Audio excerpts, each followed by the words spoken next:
La Bible en un an, le 30 octobre, le livre d'Ecclésiaste, chapitre 3, verset 1 au chapitre 5, verset 8, le livre des Psaumes, chapitre 98, verset 1 à 9, le livre des Proverbes, chapitre 26, versets 27 et 28, l'évangile de Jean, chapitre 2, versets 1 à 22.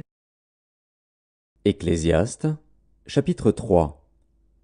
Il y a un temps pour tout, un temps pour toutes choses sous les cieux, un temps pour naître et un temps pour mourir, un temps pour planter et un temps pour arracher ce qui a été planté, un temps pour tuer et un temps pour guérir, un temps pour abattre et un temps pour bâtir, un temps pour pleurer et un temps pour rire, un temps pour se lamenter et un temps pour danser, un temps pour lancer des pierres et un temps pour ramasser des pierres, un temps pour embrasser et un temps pour s'éloigner des embrassements, un temps pour chercher et un temps pour perdre, un temps pour garder et un temps pour jeter, un temps pour déchirer et un temps pour coudre, un temps pour se taire et un temps pour parler, un temps pour aimer et un temps pour haïr, un temps pour la guerre et un temps pour la paix.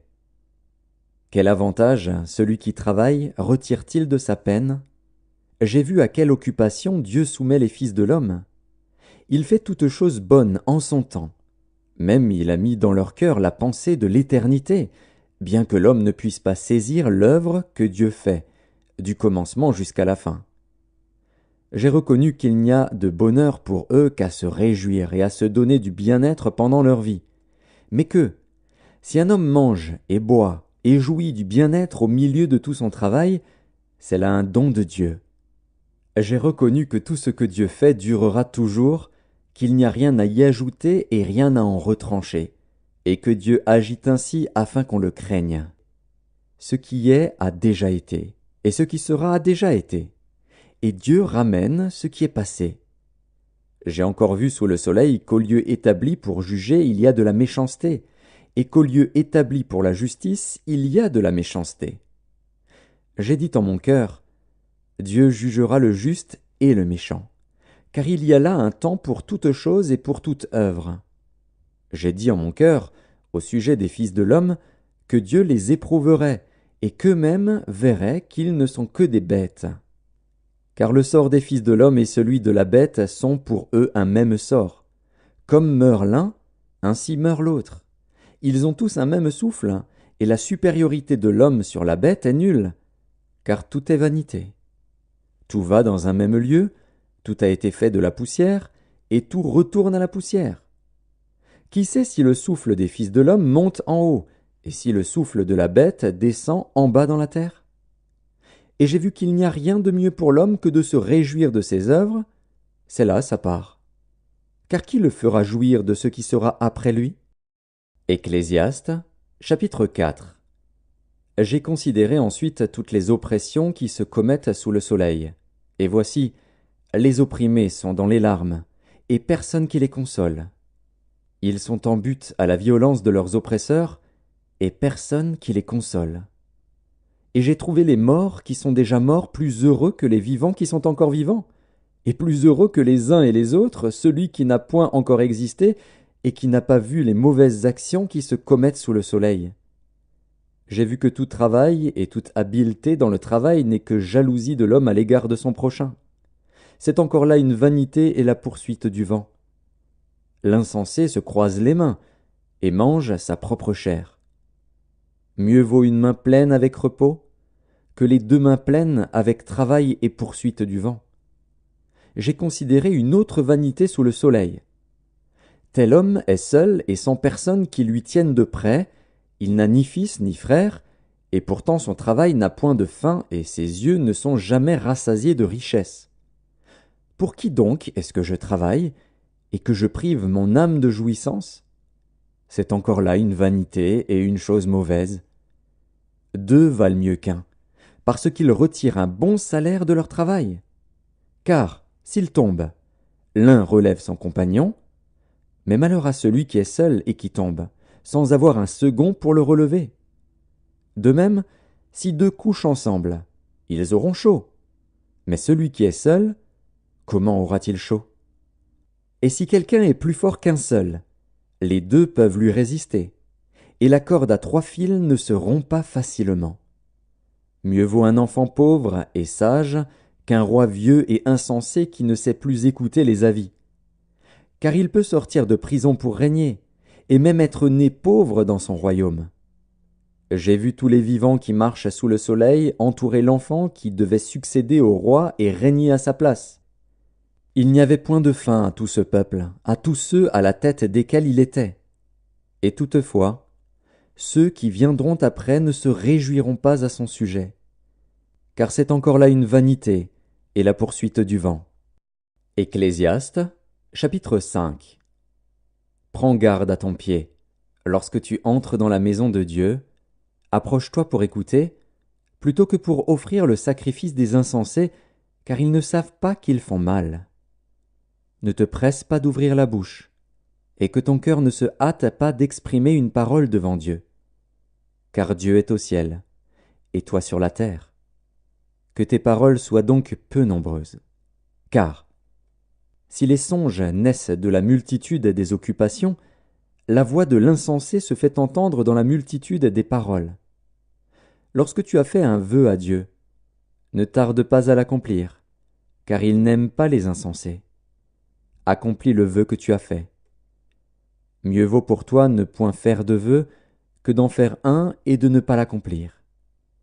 Ne permets pas à ta bouche de faire pécher ta chair, et ne dis pas en présence de l'envoyé que c'est une inadvertance. Pourquoi Dieu s'irriterait-il de tes paroles et détruirait-il l'ouvrage de tes mains? Car, s'il y a des vanités dans la multitude des songes, il y en a aussi dans beaucoup de paroles. C'est pourquoi, crains Dieu. Si tu vois dans une province le pauvre opprimé et la violation du droit et de la justice, ne t'en étonne point, car un homme élevé est placé sous la surveillance d'un autre plus élevé, et au-dessus d'eux il en est de plus élevé encore. Un avantage pour le pays à tous égards, c'est un roi honoré du pays. Psaume 98, Psaume. Chantez à l'Éternel un cantique nouveau, car il a fait des prodiges. Sa droite et son bras saint lui sont venus en aide. L'Éternel a manifesté son salut. Il a révélé sa justice aux yeux des nations. Il s'est souvenu de sa bonté et de sa fidélité envers la maison d'Israël. Toutes les extrémités de la terre ont vu le salut de notre Dieu. Poussez vers l'Éternel des cris de joie, vous tous, habitants de la terre, faites éclater votre allégresse et chantez. Chantez à l'Éternel avec la harpe chantez des cantiques, avec les trompettes et au son du cor, poussez des cris de joie devant le roi, l'Éternel. Que la mer retentisse avec tout ce qu'elle contient, que le monde et ceux qui l'habitent éclatent d'allégresse, que les fleuves battent des mains, que toutes les montagnes poussent des cris de joie devant l'Éternel, car il vient pour juger la terre. Il jugera le monde avec justice et les peuples avec équité. Livre des Proverbes, chapitre 26.